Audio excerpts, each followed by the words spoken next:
Assalamualaikum warahmatullahi wabarakatuh. Tabi pun, gimana kabarnya? Sehat semua ya? Ya, jadi hari ini kita lanjut lagi nih ya di mata kuliah analisis kebijakan kehutanan. Minggu yang lalu kita sudah belajar tentang apa itu pengertian dari kebijakan kehutanan. Nah, minggu ini kita akan lihat atau kita akan belajar tentang pentingnya analisis kebijakan kehutanan. Capaian pembelajaran pada materi kita minggu ini ya, yang pertama adalah diharapkan mahasiswa itu mampu berkomunikasi secara santun dengan sesama rekan dan dosen dalam kerja kelompok maupun dalam presentasi hasil perkuliahan. Yang kedua, mahasiswa diharapkan mampu merancang dan mengimplementasikan program berdasarkan kebijakan kehutanan yang berlaku. Yang ketiga, mampu menulis rencana pengembangan kebijakan kehutanan dan laporan hasil pengembangan termasuk implementasinya. Yang keempat, menguasai teori dan prinsip analisis kebijakan kehutanan. Yang kelima, mampu merencanakan pengembangan kebijakan kehutanan yang diperlukan di suatu wilayah agar hutan tetap lestari. Dan yang terakhir, diharapkan setelah mengikuti mata kuliah ini, mahasiswa mampu mengkomprehend dasar filsafat kebenaran dan kriteria keadilan dan perancangan kebijakan publik dalam pengembangan sektor kehutanan dan sumber daya alam dan lingkungan. Nah, yang pertama kita akan lihat fungsi dari kebijakan. Salah satu fungsi dari kebijakan yang paling penting adalah untuk memberikan rumusan mengenai berbagai pilihan atau opsi, tindakan, dan prioritas yang diwujudkan dalam program-program agar efektif mencapai tujuan tertentu. Nah, di pertemuan sebelumnya ya kita sudah sampaikan ya bahwa di tahapan awal memang pada dasarnya ada banyak masalah ya atau ada banyak pilihan-pilihan tindakan yang memang bisa dilakukan. Nah, disinilah salah satu fungsi dari kebijakan untuk menetapkan dari berbagai pilihan itu mana yang paling efektif ya untuk bisa diterapkan atau dipilih. Nah, sumber daya alam lestari ini tidak dapat dicapai hanya dengan mempraktekkan teknik pengelolaan sumber daya alam secara benar, tetapi perlu didukung oleh dan dapat dicapai melalui kebijakan yang sesuai. Kebijakan yang tidak sesuai dapat mendorong terjadinya eksploitasi berlebihan dari sumber daya alam. Sehingga tadi ya dari berbagai pilihan itu harus benar-benar secara cermat ya untuk dipilih menjadi satu kebijakan. Nah, di sini Yeom dan Kastel tahun 2009 ya ini menyatakan dari fungsi kebijakan itu sebagai ambiguitas kebijakan ya, kurangnya aparat penyidik, ketidakjelasan tugas dan wewenang, konflik kepentingan di antara aparat penegak hukum, lemahnya koordinasi antar lembaga, dan lambatnya tindakan hukum menyebabkan semakin tingginya laju kerusakan sumber daya alam, khususnya hutan di Indonesia.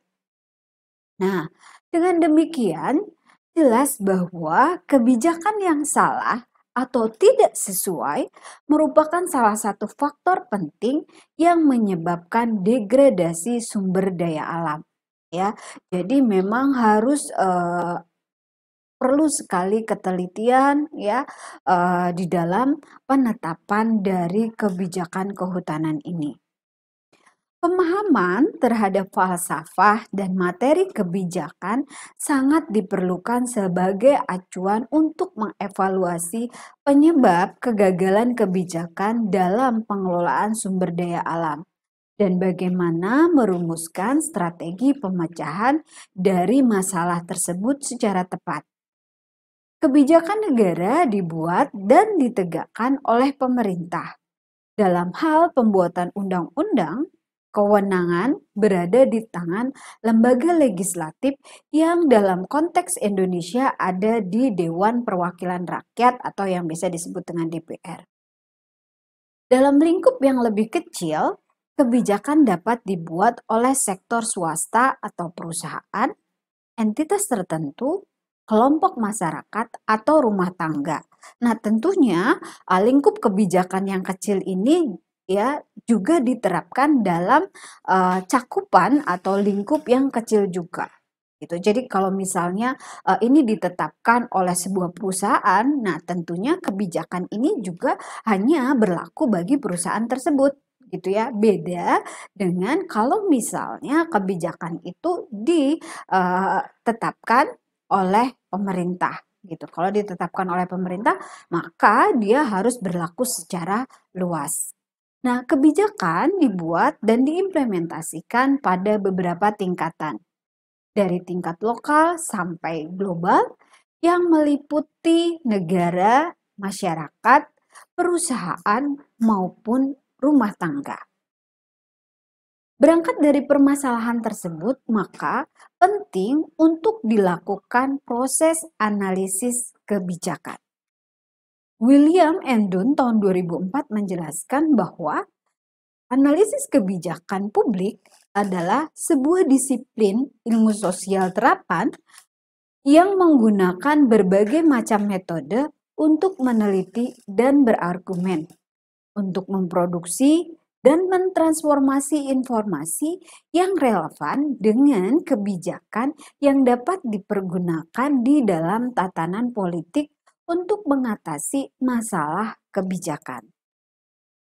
Kebijakan perlu dianalisis karena yang dibuat adalah kebijakan publik, bukan kebijakan perseorangan atau golongan yang dibuat hanya atas dasar selera dan atau kepentingan pribadi dan golongan.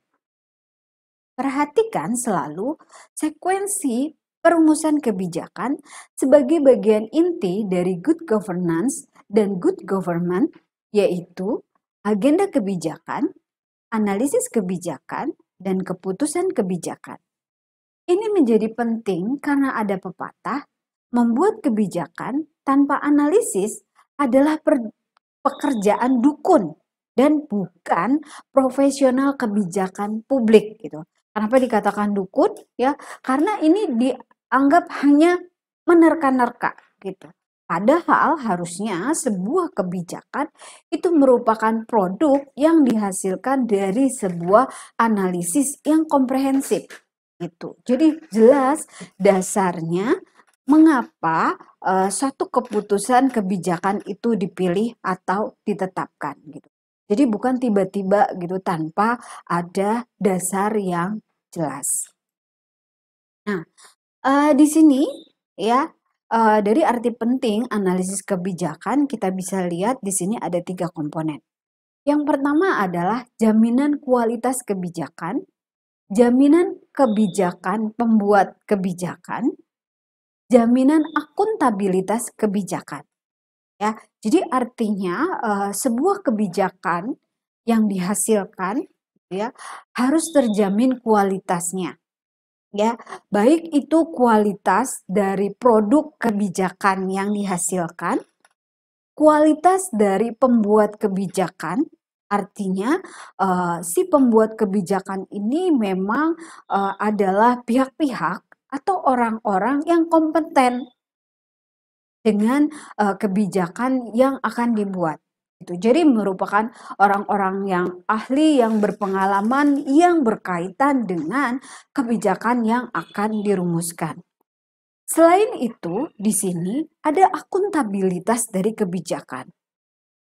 Jadi ada proses akuntabilitas di mana suatu kebijakan yang dihasilkan, gitu ya, itu jelas bisa terpublish, bisa diketahui gitu ya oleh umum dasar penetapannya atau perumusannya gitu.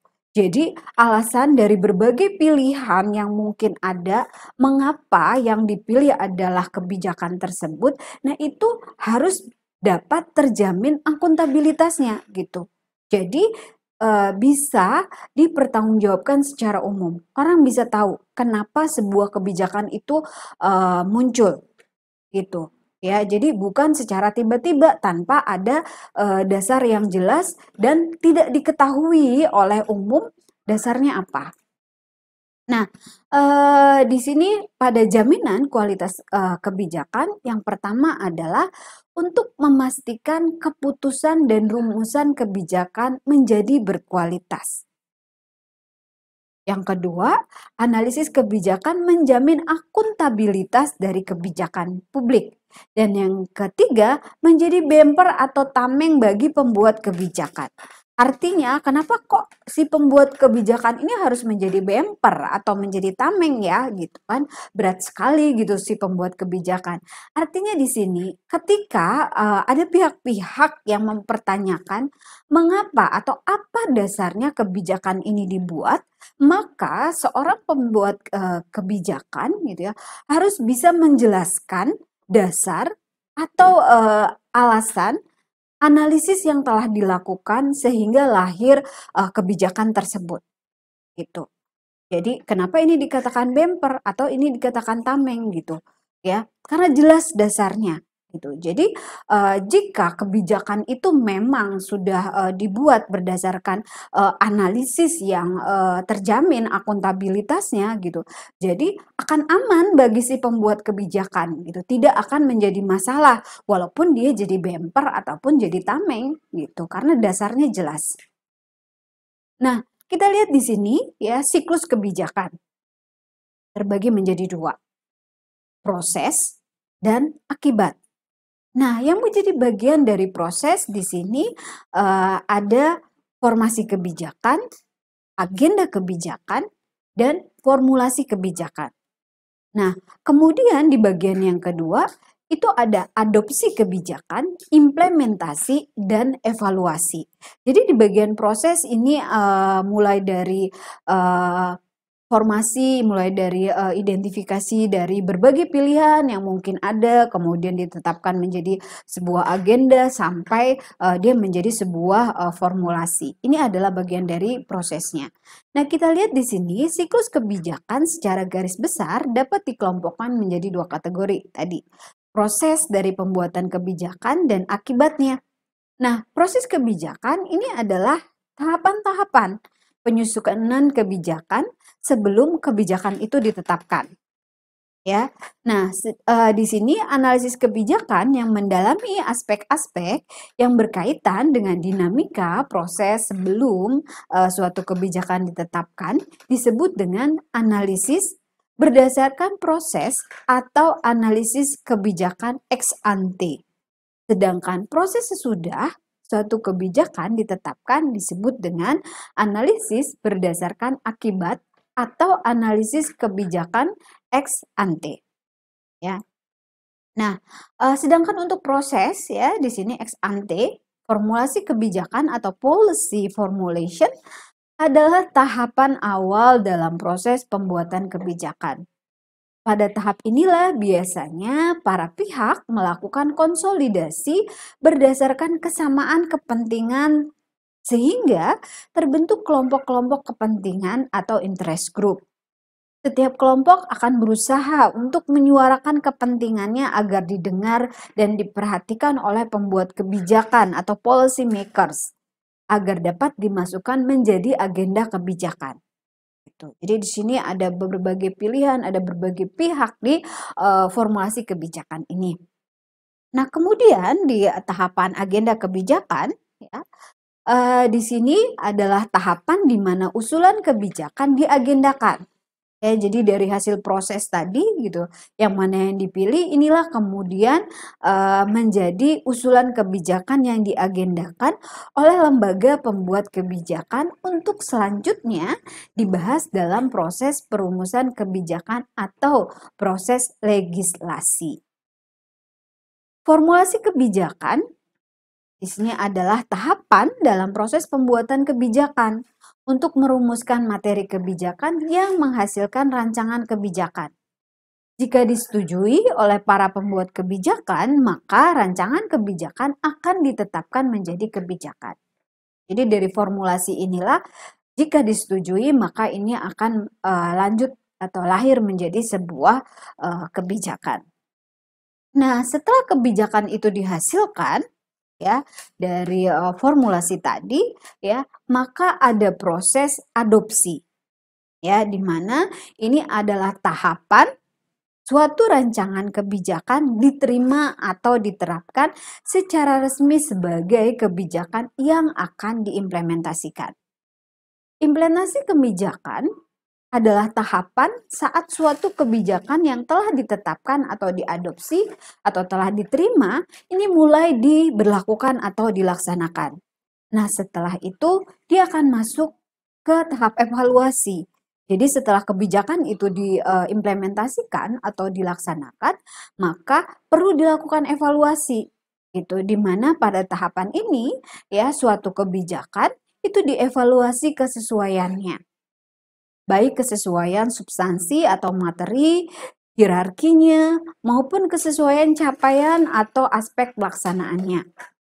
Jika suatu kebijakan dianggap sudah tidak sesuai lagi, kebijakan tersebut direkomendasikan untuk direvisi sebagai atau digantikan secara keseluruhan. Pada titik ini, tahapan kebijakan kemudian kembali bergulir di formasi kebijakan yang berarti satu siklus kebijakan telah terjadi. Nah, di sini kita bisa lihat ya, ada banyak sekali ragam analisis kebijakan.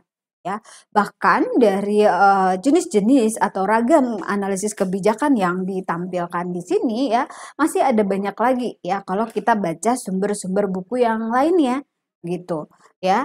Nah, di sini saya tidak akan membahas secara detail ya dari masing-masing ragam analisis kebijakan ini. Saya baru akan memperkenalkan saja ya tentang ragam dari analisis kebijakan. Yang pertama ada teknik statistik. Ya, di teknik statistik ini ada analisis yang secara deskriptif, ya, ada yang menggunakan statistik. Artinya kalau deskriptif dia tidak menggunakan analisa yang menggunakan statistik, gitu, ya.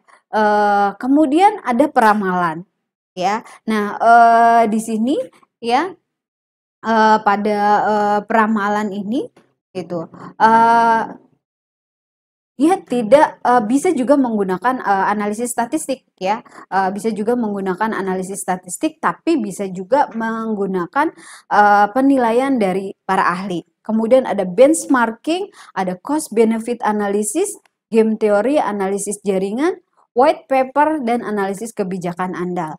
Pada cost benefit analysis ya, jika kalian sudah pernah mengambil mata kuliah tentang analisis proyek, nah di situ juga digunakan cost benefit analysis ya. Jadi memang cost benefit analysis ini memang paling banyak digunakan pada analisis finansial. Ya, kendati demikian ya, pada analisis kebijakan sebaiknya atau sebenarnya akan lebih bagus kalau dilakukan cost benefit analysis. Tentunya di sini baik pada komponen cost dan benefitnya, ini bukan hanya berkaitan dengan finansial saja, terutama untuk analisis kebijakan. Cost di sini adalah segala kerugian yang mungkin timbul akibat kebijakan yang akan dilahirkan ini. Begitu pula benefit. Benefit ini bukan hanya berkaitan dengan finansial atau rupiah saja, gitu, tetapi semua benefit yang bisa atau yang mungkin muncul gitu dari diterbitkannya kebijakan ini gitu, sehingga CBA analisis ini memang sebenarnya sangat penting sekali di dalam analisis kebijakan. Kalau game teori ini seperti analisis negatif dan positif gitu. Jadi seperti tarik menarik antara unsur yang negatif dengan unsur yang positifnya. Mana yang lebih besar gitu. Tentu yang diharapkan dari sebuah kebijakan itu adalah lebih banyak positifnya. Kemudian di dalam analisis jaringan, ini mengidentifikasi dari jaringan-jaringan yang mungkin ditimbulkan gitu ya dari adanya kebijakan ini. Kemudian white papers. Jadi white papers ini adalah analisis dalam jangka panjang. Analisis dalam jangka panjang ya. di mana di sini white papers ini analisisnya itu bisa mencapai 100 tahun gitu. Ya, jadi white papers ini juga peramalan, tetapi kalau pada peramalan yang di atas ya, yang kedua ini peramalannya ini lebih cenderung pada jangka pendek. Tetapi untuk white papers ini bebas dari berbagai kepentingan, makanya dia dikatakan sebagai white paper. Kemudian untuk jangka yang sangat panjang. Kemudian yang terakhir adalah analisis kebijakan andal. Nah, analisis kebijakan andal ini juga terdiri dari banyak ragam analisis lagi gitu. Nah, nggak usah pusing ya, ini baru pengenalan saja gitu ya. Nanti bisa dibahas lebih lanjut pada materi berikutnya. Ya, demikianlah materi kita minggu ini ya. Semoga bisa membuka wawasan kalian ya, menjadi modal di dalam pemahaman untuk analisis kebijakan. Ya, referensi yang bisa digunakan di sini bisa banyak sekali ya. Kalian sekarang sangat mudah sekali untuk membaca referensi dari internet ya. Jadi silahkan diperkaya lagi. Terima kasih atas perhatiannya. Saya tutup perkuliahan kita hari ini dengan wabillahi taufiq wal hidayah. Wassalamualaikum warahmatullahi wabarakatuh.